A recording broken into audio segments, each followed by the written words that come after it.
Welcome to The Authentic Path, where we explore the intersection of leadership, performance science, and ancient wisdom. I'm your host, Dr. Vanessa Calderón. I'm a Harvard-trained physician and healer with over 20 years of leadership and business development experience. I blend science and ancestral wisdom with proven strategies to help you get the results you desire in work and in life without losing yourself along the way. Let's get started. Hey, friends, welcome back to the podcast. I am so happy that you're here. I'm your host, Dr. Vanessa Calderón.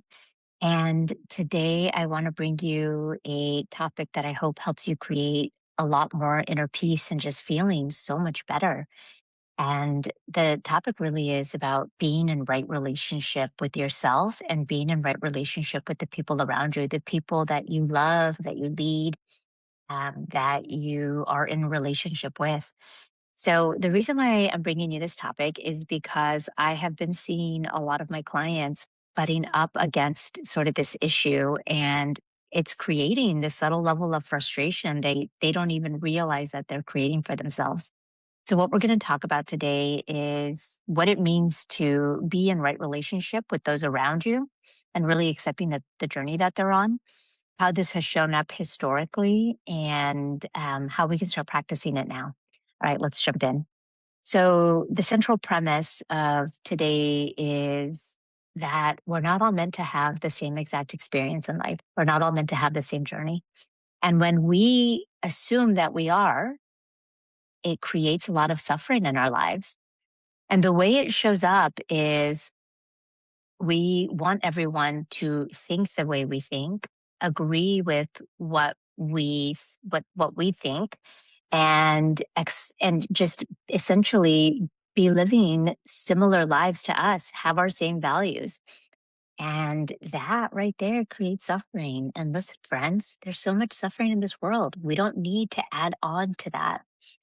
And so I'll share how this has shown up. So I have had clients that I've worked with that are experiencing massive transformations. They are coming to me with specific problems. They are realigning their lives and their values, and they're experiencing massive transformations. And it's really beautiful to witness. And what they're noticing is they go back into their lives and they're butting up against folks that are at the same level of consciousness that they've always been at, but now they are at a different level of consciousness. And so they are experiencing some resistance. Like, why can't they just, these are the questions that they say, why can't my significant other do it this way? Or why do they always think that? Or why are they always so reactive? And it creates resistance for them. And that resistance creates suffering. And the other way I've seen this is with my clients who are coaches and entrepreneurs, where they've experienced transformation in their lives, which is why they were coaches. And now they're working with their clients and they're trying to pull their clients along and trying to keep their clients from actually having their own life experience, because sometimes clients are going to disagree with you and they have to have their own journey to really grow. And the coach is experiencing some resistance to that. And so what I realize is what's not happening here is we're not honoring divine timing. Divine timing really means that, listen, everyone's meant to have their own life experience at the time that they're supposed to have it, and we cannot rush another soul's journey. And when we honor that, honor our own sacred journey and honor the sacred journey that everyone else is on, it supports us in being in right relationship with others. And when we are in right relationship with others, we get to come home and be in right relationship with ourselves. So this is not a new topic. The fact that not every soul is here to have the same experience is probably one of the oldest ideas that has been in the consciousness for centuries and centuries. In fact, across ancient Hindu philosophy, there's this concept of Dharma. And Dharma speaks to a soul's unique duty and path, the particular role and lessons that we are here to fulfill in this lifetime. And there are no two dharmas that are identical. So what is right for one person might be entirely wrong for another person. Two twins walking this planet at the same exact time might have two very different ways to look at the world. And again, that seems so obvious because it is obvious. But the resistance comes when one of the twins is like, no, hold on, why are you doing it that way? Or the parent looks at the twins and says, why does one have to be so different than the other? What's so interesting too is that there's an ancient text, an ancient Hindu text, the Bhagavad Gita, that says, follow your path. It doesn't say follow the one true path, it says follow your path. This is also true in many indigenous traditions around the world that speak to each of us arriving with a very distinct medicine that we are supposed to develop. It's a gift or maybe a wound that we're supposed to heal that is ours to carry alone. And when we heal that wound or we develop that gift, we're able to offer that back to our community as a way of service. In fact, when you think of Maslow's hierarchy of needs, the very top of Maslow's hierarchy is something in the Western world called self actualization, but that's a very Western construct. The construct of the tip of the iceberg being you self actualize for the sake of you. Because really, when you think about it on a larger sense, what Maslow adapted came from indigenous traditions. And the top of the hierarchy in indigenous traditions is not self-actualization for the sense of self. It's you develop your gifts for the sense of giving back to community, for the sense of being part of something so much bigger than you. And that really speaks to this concept that everyone walking this planet, we're all part of this interconnected, beautiful, sacred web. And whenever we develop our own gifts, walk our own journey, walk our own path, respect the path that others are on, because I cannot walk my path if they don't walk theirs.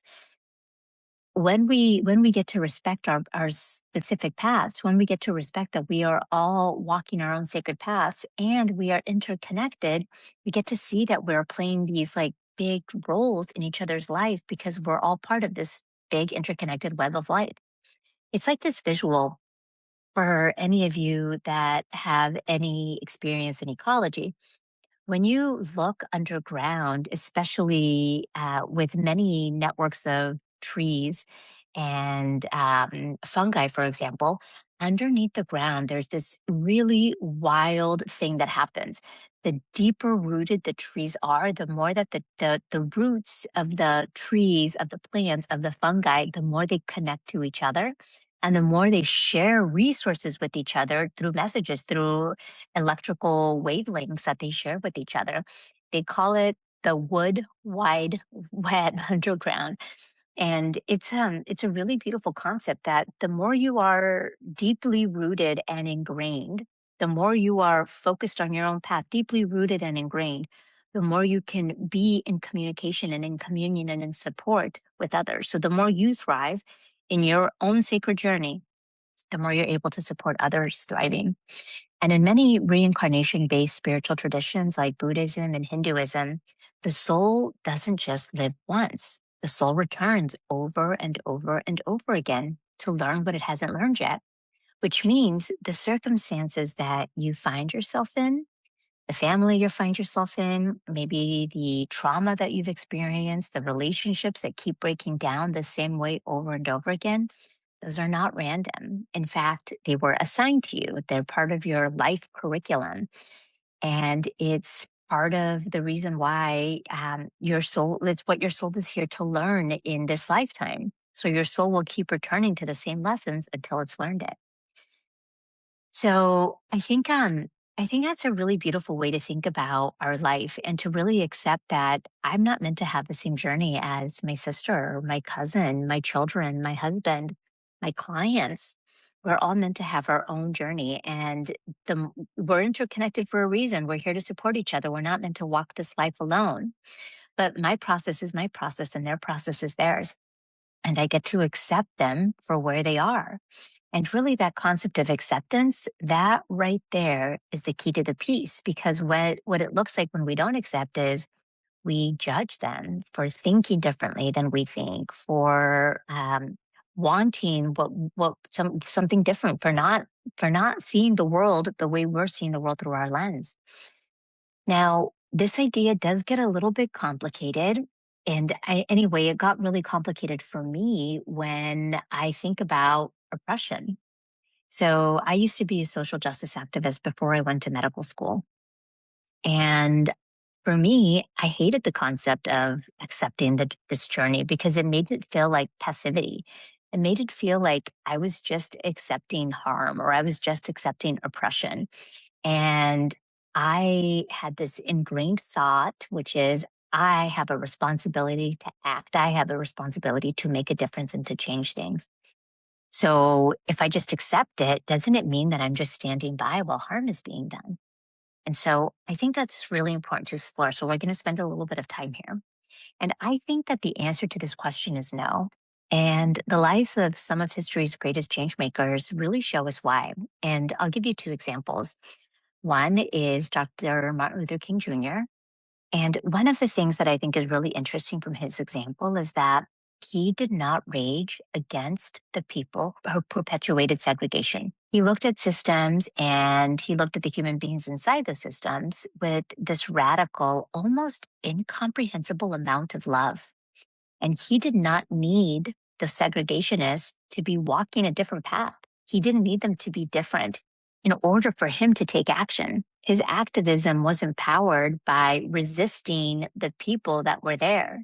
His activism was powered by something so different, by something that I think fuel gives you like this never ending fuel. His activism was powered by this clear eyed vision of what was possible. And the other example, of course, is Gandhi. You know, Gandhi was one of Martin Luther King Jr.'s teachers. Martin Luther King studied Gandhi's ahimsa. Ahimsa is this nonviolence, and ahimsa means nonviolence, and that was Gandhi's mantra. And he didn't see it as merely a tactic to resistance. Gandhi saw it as a spiritual orientation. You act not from hatred of the oppressor, but you act from love of truth. And that's where Martin Luther King got his ahimsa, got his practice of nonviolence. And both of them show us that you can take action to change what you don't agree with, not from pushing against, not from pushing against what is, not from resisting what is, but instead from having a clear vision of what is possible, from having a clear vision of what is truth. And I think about truth in this sense as capital T truth. In my worldview, truth is love, truth is compassion, truth is equality, truth is joy. That's my worldview. And so if I look at the world that way and then I see oppression, I can come out and say, hey, hold on a second. You might not agree with me, oppressor. You might think that you're better than, or you might think that, these folks are less than. And okay, that's the way you think. And I know the capital T truth of love, of compassion, the capital T truth that we're all equal. And that is where we're working towards. And what that moves us away from is the duality of us versus them. It's like, I am fighting against this person or I am fighting against this system. No, I don't want to fight against a system. All that does is perpetuate fighting. It perpetuates the us versus them.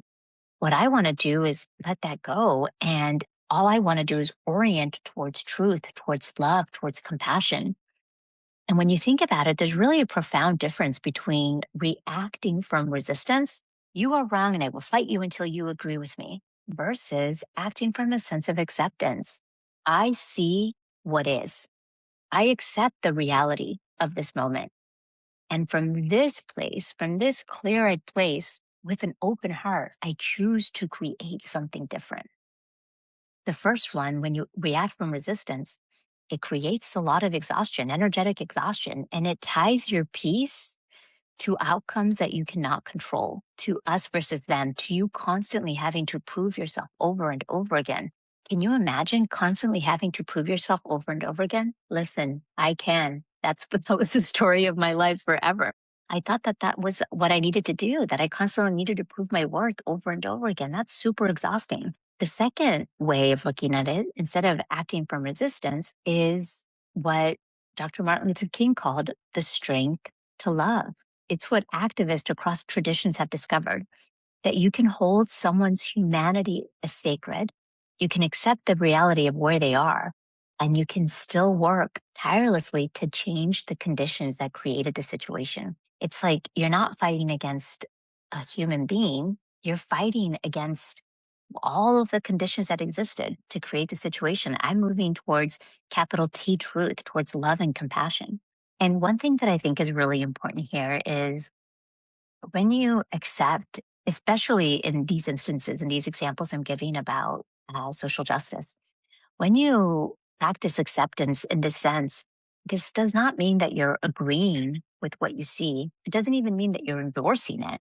All it is you're accepting truth for what it is. You are not fighting against the reality.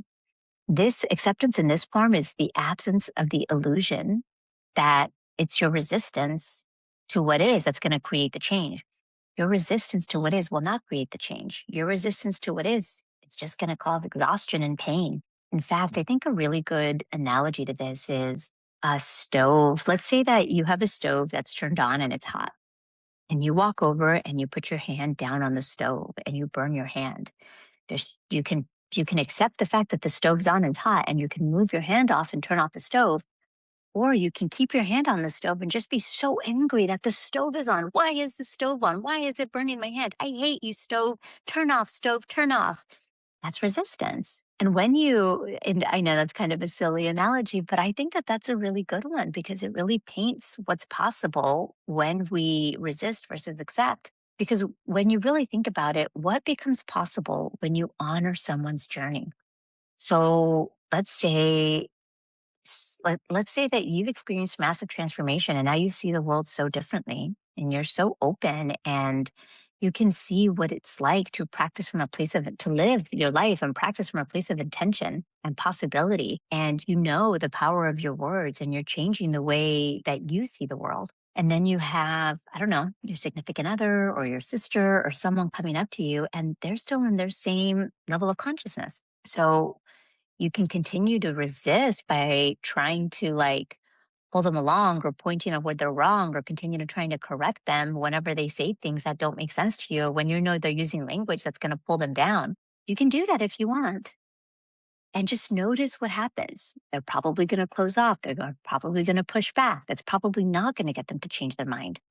But when you stop trying to change someone and start just honoring where they are with compassion, with acceptance, like, and just honoring, like, you used to be there too. We all go through our journey. Something shifts. Something shifts. That level of acceptance opens something up. Well, first, you stop leaking energy. And second, the mental bandwidth that you were using to push against them, to argue against them, you can just use that mental bandwidth for yourself. You're more open to just accept them for who they are. And that all becomes available to you again. That energy becomes available to you again. And you experience a level of acceptance, and acceptance creates peace instead of resistance. And it's not that piece of indifference, like, oh, whatever, but it's this piece of like, I think it's like this deeper trust, a trust that life knows what it's doing.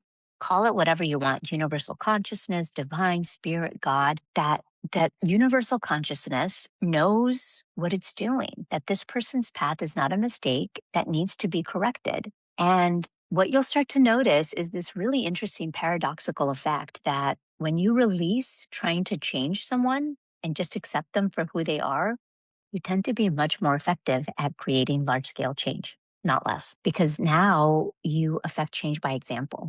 I remember I had a friend who had this really intense, massive transformation weekend many years ago, over like 10, 15 years ago. This is before I was on my own transformational journey. And they were calling me every day. You have to understand, you have to do this, like, you don't understand. I change all these things. And I'm like, and continuing to tell me, like, using all this language that just didn't resonate with me. And I felt like they were being really pushy, trying to get me to change. And it was such a turnoff. And I'm like, man, I didn't even want to answer that person's calls anymore. They were one of my closest friends. And then fast forward like a couple months, maybe like 9 months later, we stayed super close. And that person stopped talking to me about that program. They stopped talking to me about it completely, but they didn't change. They had transformed, and their transformation was sustained.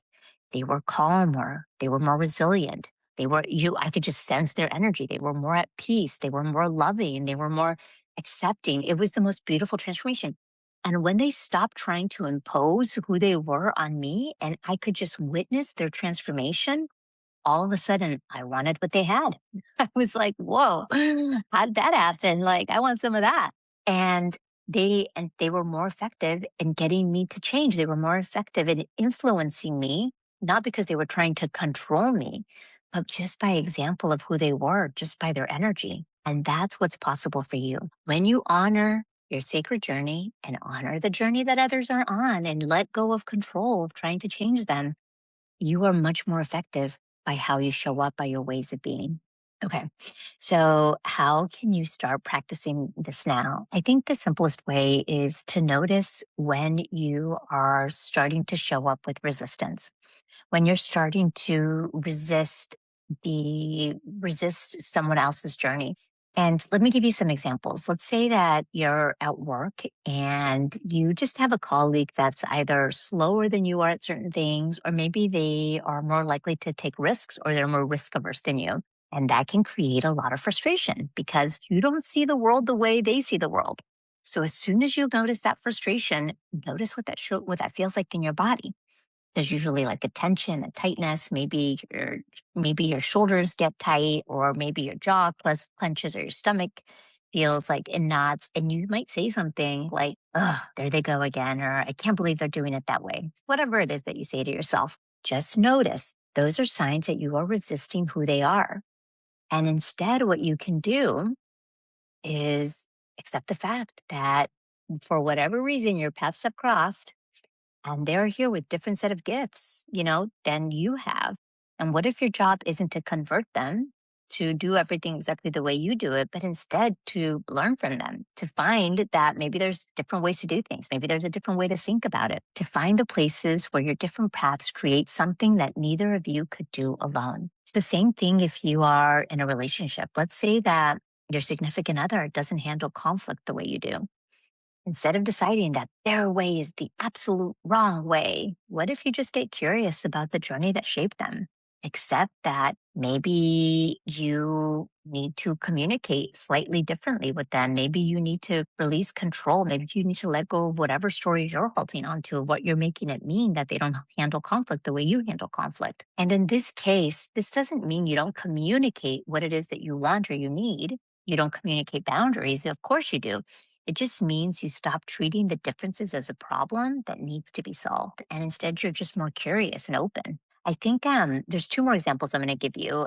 I think the hardest one, and then the one that I think we probably underappreciate the most, but is one of the most important. The hardest one, I think, is as a parent, because as a parent, it can be really hard to accept the journey of our children's lives if it's not the life that we think that they're supposed to have. We bring these beautiful souls into the world and they come through us, but they are not ours. Like, we don't own them. They're here to have their own journey. And listen, I say that as a mom of two young kids, and it's even really hard for me to say that out loud because I know that I believe it, but it's hard. It's really, really tough. I have two young kids and I love them tremendously. And my love for them and my desire to want to keep them protected sometimes will show up in thinking that I know that I must know what's always best for them. And there's a variation of this that can be, where the resistance shows up.